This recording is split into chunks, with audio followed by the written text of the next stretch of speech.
You are tuned into Purple Current, and it is time for the Purple Hour. My name is Sean McPherson, and today I have a very special guest, somebody who I've met through my love of Prince, and I've been absolutely blown away by his enthusiasm for spreading the word about the great music that Prince made during his lifetime. I'd like to welcome Stone Blake to the Purple Hour. Stone, thanks for being here. Thank you, Sean. Before we get into the topic of today's Purple Hour, can you tell me a little bit about how you discovered Prince's music and what it's meant to you in your life? When I was younger, I lived with some older cousins, and they were the ones who were into Prince. Yep. And I learned a lot about music through them. They would bring the music home, and I would get into it because they were about it. So the first time I saw Prince was on a poster in one of my cousin's rooms. And then I saw him again on the Dirty Mind album when they were all gathered around the album, and they were just like, "Oh, look at that! That's gross!" Oh. And I remember my uncle coming home and like looking at the album cover and saying some really homophobic things about it because the black community wasn't really feeling that kind of gesture and display. So, but that's how Prince pretty much had always been there in my life. And now, in addition to being a Prince enthusiast, you also work in the music world. You're a DJ and you do a lot of things related to music. So can we get a short synopsis of your involvement in the music world? Okay, well, I am a DJ. I go by DJ Eddie Scissorhands, and I perform around town here in Minneapolis, Tattersall Distillery, the Moxie Hotel in Uptown. I'm going to start doing things with Body Heat, Brian Engel and those guys at Mortimer's. And I also produce music. I'm working on a 3-disc, 36-song project called Cool Whip. Okay. And I also have my hand in throwing events and doing things, like that. We're going to have a huge Prince party at the Moxie Hotel during Celebration Weekend on the 27th of April. So. Just to sort of confirm, in my about a little less than a year of getting to know you, I've just been so impressed, not only by your knowledge of Prince, but your enthusiasm for different ways to communicate it. And that's what really has brought us here today, because as I recall from a conversation over a handful of cocktails, you said there is a iconic and very commonly appearing Prince drum beat. I swear to you, that's what I remember. And you're going to illuminate and explain to me what I should really understand. But to bring everybody into the process, I get a list of tunes from you that go, here's some of these songs that share this blueprint. Okay. And as I'm setting things up today and making sure I've done my homework, I start going, hold on. I'm sure there's something that hangs these songs together, but it's not the drum beat. So let me give you a little taste of a couple of the songs that Stone has endorsed as having some percussive similarity. Here's a little sample of 4 of them. So we're talking different tempos. We're talking some different grooves across those songs. So what are we talking about today? What is this Prince? What hangs these songs together? Okay, now when you talk about the Minneapolis sound, there's so many different elements that go into it. Some are accidental, some are on purpose, some is by theory, personal taste, artistry, whatever. Right. But one of the things that makes the Minneapolis sound its sound, or one of the elements that's strong in the Minneapolis sound, is this menacing clap that Prince puts in the beat when the beat's not really reliant on the clap. Like the beat will have its snare and its bass, and then every 2 bars or every 4 bars, this smack comes out. Gotcha. And it kind of, usually when you hear a clap in a song like that, it's a dance song. It's really hype, Parliament. They did, most of their dance songs have that clap instead of a snare. Right. It kind of gives you the this atmosphere of being in a party and everyone's grooving along to it. So Prince would make songs where he didn't use the snap instead of the snare. He would use the snare, but the smack would just come out every 2 or 4 bars. And it would come on less often than the snare. The snare would be twice the measure, and then this is just every couple measures you get this big like thing. Like the snare comes on, the 2 and 4, right? But the clap is coming like every 2 bars or every 4 bars or something like that. And sometimes it'll be a double clap. Sometimes it's a single clap. Sometimes the clap will only happen during the chorus and it wouldn't, during the verse. Sometimes the clap is throughout the whole song. One of these songs, the clap is the main percussion over the snare, so it is throughout the whole song. But pretty much there's this clap that he does, this offsetting clap that he does. Sometimes it's every few bars, sometimes it's a beat before the snare, and it gives the snare this feeling that the snare is actually an echo of the clap, but it comes on beat. And it's the way he does it. And he didn't overdo it. He only had maybe 3 or 4 songs per record or something like that he would do that. But there is a signature sound that Prince had came up with that he was only pretty much doing, where he would throw in these claps out of nowhere. Got you. Yeah. Well, we're all going to be clap detectives today as we listen to some incredible tunes that share this sonic blueprint. And Stone, you'll walk us through a bunch of these, but we're going to get into a couple tracks, including Glam Slam off of Love Sexy, and we're also going to hear some pretty iconic tunes, 1999, and the track you just heard, Mountains. So right now, let's get into one of the first ones that seems to be using this, which is Controversy. Yeah. So this one has a ton of bass drum on it, but there's still this extra sort of... Oh, the song starts off with the clap. Yeah. Before the drums kick in, you get that, and every time that second one hits, it happens right on the clap. It was like made for each other. They go hand in hand. It's Purple Hour with Stone Blake. Here is Controversy on Purple Current. That is Mountains off of Parade here on Purple Current. During the Purple Hour, we are exploring Prince's prolific use of claps in a different way than one might normally associate. Usually it's sort of a big dance track thing, but he gets into a lot of ballads, gets into a lot of more smoky tunes. Before Mountains, we heard 1999, Glam Slam, and Controversy. Now, I would love to claim that I, you DJ Sean McPherson, am the clap detective, but that would be unfair because the clap detective today is Stone Blake, an incredible personality supporting Prince's life and career in many different ways, including DJing all around Minneapolis and also being an advocate for digging deeper into his discography. So tell me about this Prince clap. What's different about how Prince used the clap than other artists? It was really popular in the mid to late 70s with funk music and of course disco music. When disco died, pretty much, a lot of people got away from that clap because it was going to make your song sound dated, or it was just going to really make it sound disco, and people were trying to move on from that.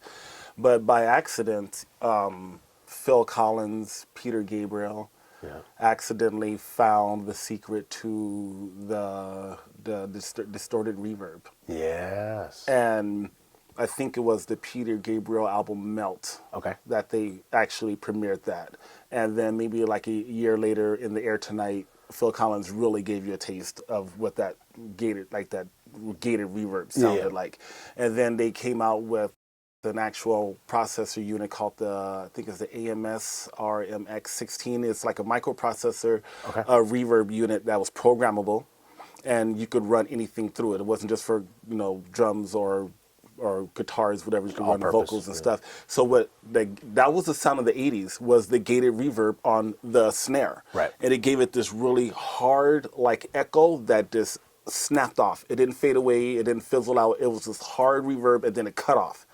And that was kind of the replacement to the 70s clap, was that gated reverb. And Prince loved that gated reverb. And he took full advantage of it. His engineer, Susan Rogers, he would tell her, go ahead, plug that thing up. And, he would use that for his vocals. And he would definitely use it for the LM drum machine that he was using in that time. As I was preparing for this discussion, one track I noticed that's not about it is certainly not about the snare sound. It's not about the clap sound. Some of the echo and reverb used on Prince's vocal performance on Pop Life, where there's like an earlier, his voice comes in earlier than it actually should be on the left side of your ear and a little bit later on the right side of the ear. And I wonder if that's the same kind of stuff, the same kind of reverb magic. Well, what they were doing with that was he would record his vocal line in regular speed on the tape. And then what they would go back and do is they would slow the tape down. You could do this thing where you could run inches of tape per second, like like they would say 30 per second. That's 30 inches of tape per second. What he would do was he would manipulate the speed of the tape, record the vocals over again in that session, and then speed the tape back up to the normal session. So then you hear one vocal that's really natural, and one that was recorded at a different speed sped up. Gotcha. So it's on the same time, but there's a little pitch difference in the other one. Purple Yeah. Gems with Stone Blake. This is so cool to hear about. Now, I distracted us from talking about these clap sounds, but we're going to get back into it and listen to some more tracks that feature some of this iconic drum programming. In particular, right now, we're going to jump into Around the World in a Day. Anything to say about that one, Stone? Not my favorite song on that album. If I had to sequence that album, it would have been a better album than Purple Rain. Oh, But but it's funny because around the title track, Pop Life, and what else is on there? I think there's one other song on there that utilizes this method I'm talking about, the Gotcha. unnecessary clap. So that's why I put it on the list, but not necessarily my favorite song. all right. Let's check out some unnecessary clap on what it sounds like Stones might be saying is an unnecessary song, which could be blasphemy to some people, but let's get into it. Around the World in a Day, it's Prince on the Purple Hour on Purple Current. It's the Purple Hour on Purple Current, and today we have a special guest. I'm joined by Stone Blake, and we are celebrating Prince's use of claps on his drum programming at a time when one might have considered that passé. That track was Let's Pretend We're Married off the 1999 album, which came out in 1982. And would you agree, Stone, that this is a time where a lot of folks are going, let's move away from claps. The disco era is kind of ending, but Prince found a classy way to bring it back in. Yeah. 1982 was a really important year in music. A lot of experimentation, and it was going different routes. And in 82 alone, you have to think about it. 1999 came out, which was the one in the 1-2 punch that Prince was about to do. Yeah. Thriller came out that year. George Clinton's Atomic Dog came out that year. Run DMC debuted that year. Grandmaster Flash and the Furious 5, The Message, which is considered like the best hip hop song ever, Yeah. came out that year. Yeah. You know what I mean? And then at the same time, socially, you have to think about it. What happened in 82, crack and AIDS. And we experienced, a good 25% of Reagan being in office. Yeah. So there was a lot going on in 82, and there was a lot of creativity going on. And Prince, I think he found a way how to incorporate using that clap without by forcing on into his own genre and doing his own thing and not being stuck in any kind of class of funk artists or disco artists or anything like that. Yeah, sort of saying he could set what kind of drum sounds he wanted and still make the type of tunes and not have people have this clap association. Yeah, exactly. And it sounded fresh. Yeah. I mean that's what's crazy is that as much as it sounds totally of its time, it doesn't sound dated. Yeah. And actually, all the artists that you're talking about right there, I think about even George Clinton's work. Run DMC sounds dated in the sense that people rap more complexly now. But I had never really, until just right now, Stone, thought about how big 1982 is for music and big for culture, or in bad ways for culture. You know what I mean? African Bambaataa, Planet Rock came out in 1982.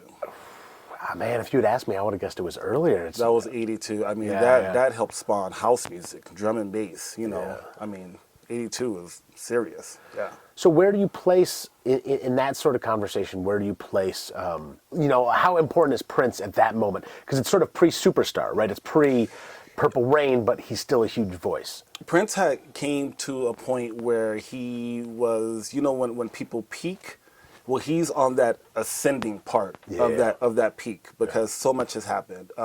He finally went on tour as a headliner and actually had sold out dates. Yeah. So he knew what it felt like to be a sold out artist headlining a tour for the first time. He had a lot of credibility because at that time he just released the second Time album, which was another hit, and the first Vanity Six album. Yeah. So he's feeling himself. Yeah. He's feeling himself. He's like, I'm knocking out these songs. He's becoming more efficient in the studio where he's actually recording songs and mixing them down in a day. Yep. He's starting to build all this back material. He's in the Kiowa Trail home studio at the time. Yeah, on Lake Riley. I was just writing about this. So he's like knocking out music at home. At this time in his life, he's realizing that he can make music in his home basement on the same console and tape machine, and then take it out to Hollywood sound recorders in LA and mix it down there. So instead of actually waiting till you have booked studio time to make music, he'll just wake up and walk out of his bedroom and literally walk across the hall to the little makeshift studio he had in the other bedroom and bang out stuff like, Little Red Corvette and Darling Nikki and stuff like that by himself at home. How cool is that? Yeah. God, what great insight and what great stories. Now, before we get into this second to last set on today's Purple Hour, celebrating in particular Prince's use of this clap sound, just real quick, Stone, if people are digging what you're talking about and they want to be around more of you DJing, more of the events you're presenting, where should people look for you? Well, I am in the midst of developing and launching my own multimedia company called Synesthesia Multimedia. So, just check the web, Google it and, see where it leads you here pretty soon.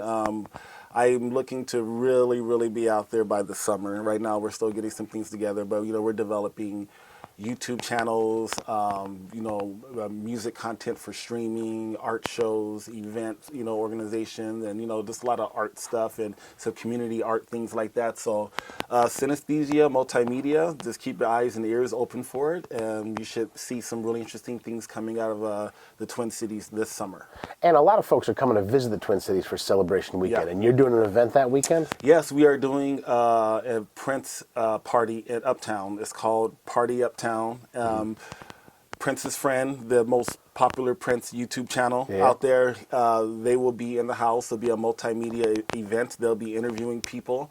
Of course, we'll have Prince music. We're going to have like free giveaways and things like that. And it's going to be a really cool shebang, totally free. Yeah. And, we'll get you on camera and we'll get you, in social media talking about how much you love Prince. It's going to be a really, really cool party. Some people, there's a lot of parties going on that whole week. Yeah. And a lot of people are saying, oh, this is going to be this cool party because these DJs are going to be here. And these are DJs that Prince had hired for this and that. I was like, first of all, every party is going to have Prince music. Yep. That's not what's going to make the party. The party is actually celebrating Prince, getting people who really love him in one space and get them mingling and talking and networking and things like that. And I believe we're going to have a really standout special party. That is so cool. We got two more tunes to get to before we hit the close of the hour. So I want to jump into these two tracks that I think are maybe the finest drum programming from Prince's career. So we're going to be hearing the Ballad of Dorothy Parker and I Would Die for You. One more time, Stone, can you just explain how you hear the claps being used in these particular productions? It's like a statement. With like 1999, for instance, if you listen to that song, that clap is probably the most, it's the biggest character of that song. Yeah. And it's so menacing in the terms of how it's being used in that song. And it's a dreadful song, so that clap is really dreadful every time it comes to smack. But like a song like Computer Blue, towards the end where it kind of switches over and goes into the father's song part of the song. If it wasn't for that clap continuously going through that whole song, you would think that went to a different song. So it gives this continuity. Yeah, it does. If you took that clap out of the father's song part of Computer Blue, you would think that Computer Blue stopped and something else totally came on, and that clap holds it together. So he uses that clap in different ways. I suggest you listen to the songs and just kind of be like, wow, like he's using these claps where the song doesn't even need it, but he's using it for an accent. You know? Yeah. I dig it. Well, let's jump into this track. It's I Would Die for You. It's Prince on Purple Current during the Purple Hour. It's the Purple Hour on Purple Current. We are celebrating Prince's incredible and creative use of claps, where he really is deploying them in a different way than a lot of producers, particularly at that time. That last track, The Ballad of Dorothy Parker, is my favorite Prince drum programming in the world. And I really thought that until I dug into the hi-hat on 777 9311, and it's between those two for me, but it's such a creative melodic drum part. You got these it's fantastic. Yeah, that song, it's pretty funny because that song was I don't know if you know the history behind that song, but the console was a very new console that they had moved into his new home on Galpin. Okay. And something wasn't right with it, and while I was recording, there was like this really monotone thing. It like really compressed everything and made it sound weird. And Susan Rogers was afraid to tell Prince, hey, something's wrong with it, stop. So she just let him finish the song. And then when he heard it, he was like, that's weird, but I think it was meant to be, so we're going to keep it that way. So it was totally messed up. It was the very first song they recorded on that console. Wow. And it totally came out messed up. But when he heard it, he said, no, leave it as it is. But that's why it sounds really kind of off like that, because the console was like half up or something like that. It was totally off. But because it came out that way, he said, hey, There you go. The gentleman dropping gems about Prince right now is Stone Blake, a Prince enthusiast, a DJ around the Twin Cities, and somebody who has really sparked my interest to dig deeper into Prince's work. You've been here today talking about Prince's clap work, and before we go to this last song, which has some incredible drum programming in it, I just want to say thank you for your enthusiasm, your dedication to Prince's music and everything you do surrounding that. I know you got a busy life and you dedicate a lot of it to continuing to celebrate the work of Prince. Well, thank you, and thank you too, Sean, for for everything you do for Prince, and not just Prince, but for Minneapolis and St. Paul and the hip hop community and everything you do. Go ahead. Before I go though, can I just run off a list of the songs? Like if people want to dig into these songs that I'm talking about, these are the songs, okay? From Controversy, it's going to be Controversy, Sexuality, and Private Joy. 1999, it'll be 1999, Little Red Corvette, Let's Pretend We're Married, and Automatic. Purple Rain, it would be Computer Blue, When Doves Cry, and I Would Die For You. Around the World in a Day, it would be the title track, Raspberry Beret. Pop Life, Parade, it'll be Girls and Boys, and Mountain. Sign of the Times, it'll be The Ballad of Dorothy Parker, If I Was Your Girlfriend, I Could Never Take the Place of Your Man, and Love Sexy, it'll be Glam Slam.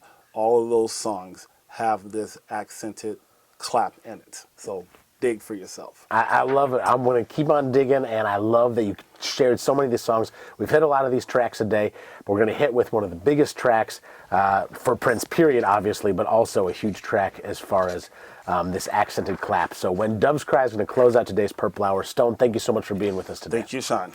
It's When Doves Cry, Prince and the Revolution on Purple Current during the Purple Hour.